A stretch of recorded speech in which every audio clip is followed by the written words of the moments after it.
बांग्लादेश में हिंदुओं पर हो रहे अत्याचार के खिलाफ गुस्सा सिर्फ भारत में नहीं है, बल्कि नेपाल और अमेरिका में भी देखा जा रहा है।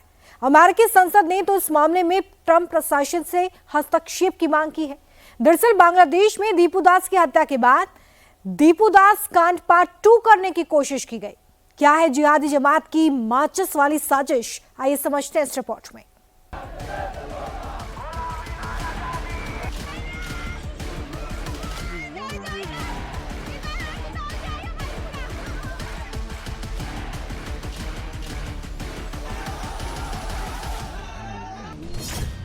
बांग्लादेश में कब तक जलते रहेंगे हिंदुओं के घर?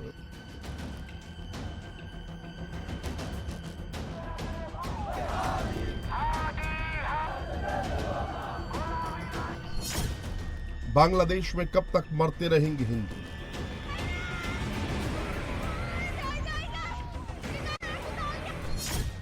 जिहादी जमात के निशाने पर कब तक रहेंगे हिंदू?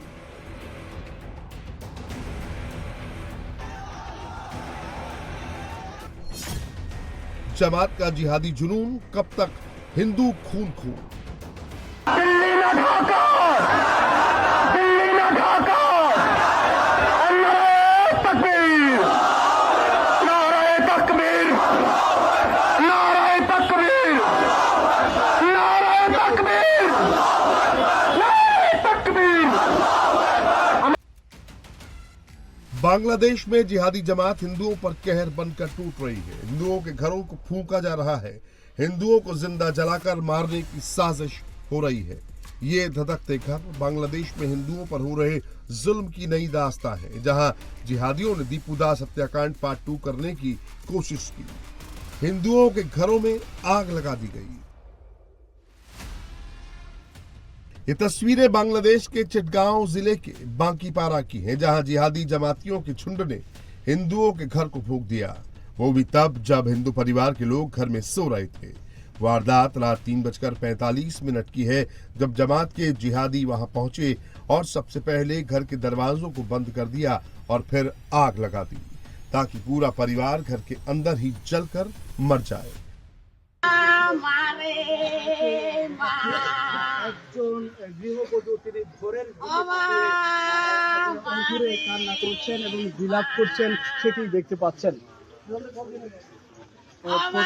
কতটা असहायता बोध করছেন। चटगांव में जिस वक्त हिंदुओं के घर को जमातियों ने फूंका, उस वक्त घर के अंदर 8 लोग मौजूद थे। सभी लोग खाना खाकर गहरी नींद में सो रहे थे।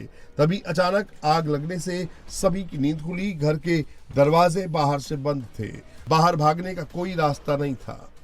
तब किसी तरह हिंदू परिवार के लोग दीवारों को तोड़कर घर से बाहर निकले और जान बचाई। ये घर हिंदू परिवार सुखाशील और अनिलशील के थे। दोनों दुबई में काम करते हैं। बड़ी मेहनत से एक रुपए जमा कर घर बनाया था, लेकिन कट्टरपंथी जिहादी जमातियों ने सब कुछ जलाकर राख कर दिया।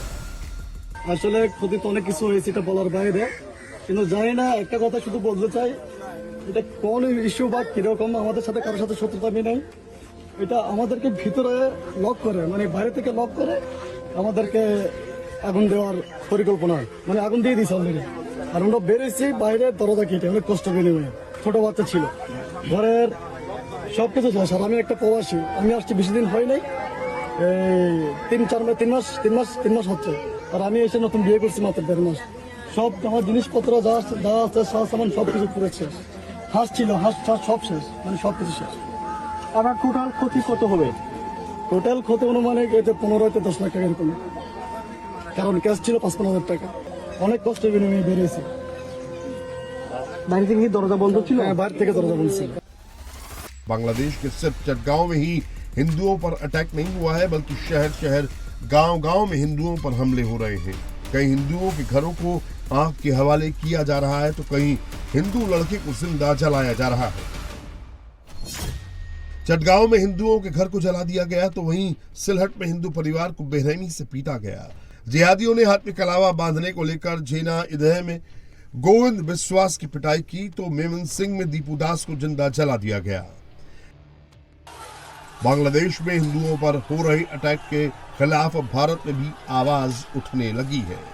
कथावाचक मुरारी बापू ने तो इस मामले में भारत सरकार से हस्तक्षेप की मांग की है। तो बांग्लादेश की स्थिति भी बहुत बिगड़ती जा रही है और हम सनातनियों को, हम हिंदुओं को बहुत नुकसान हो रहा है वहाँ। बहुत समाज, संस्थाएं, सरकार गंभीरता से सोचे। आदरणीय मोहन भागवत जी ने भी चिंता जताई है और जो भीतर की बातें हैं बहुत जघन्य है। मेरे समझ में नहीं कि हिंदू होना कौन गुनाह है, क्या अपराध है हिंदू होना। हिंदू बिंदु भी है और सिंधु भी है। हिंदू बिंदु है, ये अपने को कुछ नहीं समझता, निरअहंकारी, और कहे तो सिंधु से भी विशाल है। बांग्लादेश में अल्पसंख्यक हिंदुओं पर हो रहे हमले का मुद्दा अमेरिका तक पहुंच गया है। अमेरिकी सांसद थॉमस आर स्यूजी ने अमेरिकी विदेश मंत्री मार्को रूबियो को पत्र लिखकर बांग्लादेश में अल्पसंख्यक हिंदुओं की हत्या पर गहरी चिंता जताई है। साथ ही उन्होंने अल्पसंख्यक सुरक्षा, मानवाधिकार उल्लंघन और जवाबदेही तय करने की मांग उठाई है। बांग्लादेश में हिंदुओं की हत्या के विरोध में भले ही ढाका से लेकर दिल्ली और कोलकाता से लेकर काठमांडू तक प्रोटेस्ट हो रहे हैं, अमेरिकी सांसद ट्रंप सरकार से हिंदुओं की सुरक्षा की गुहार लगा रही है, लेकिन यूनिस सरकार हिंदुओं की हत्या को आम बात बता रही है।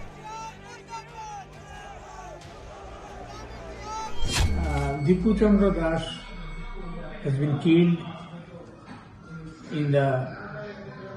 in front of the garments industry where he could serve over there.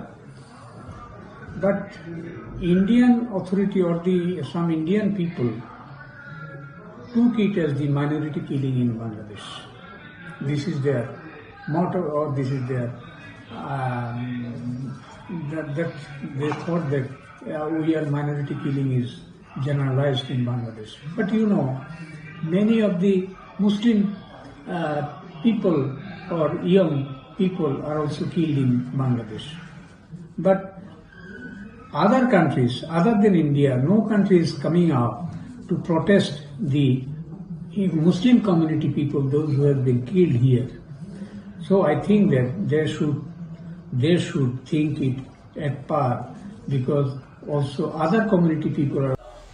दरअसल हादी की मौत के बाद जिहादियों को भारत के खिलाफ भड़काने का मौका मिल गया है।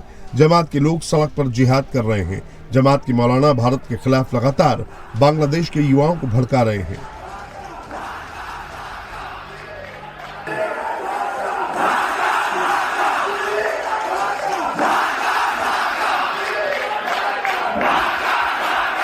आदमी का बोल भला कर दिया।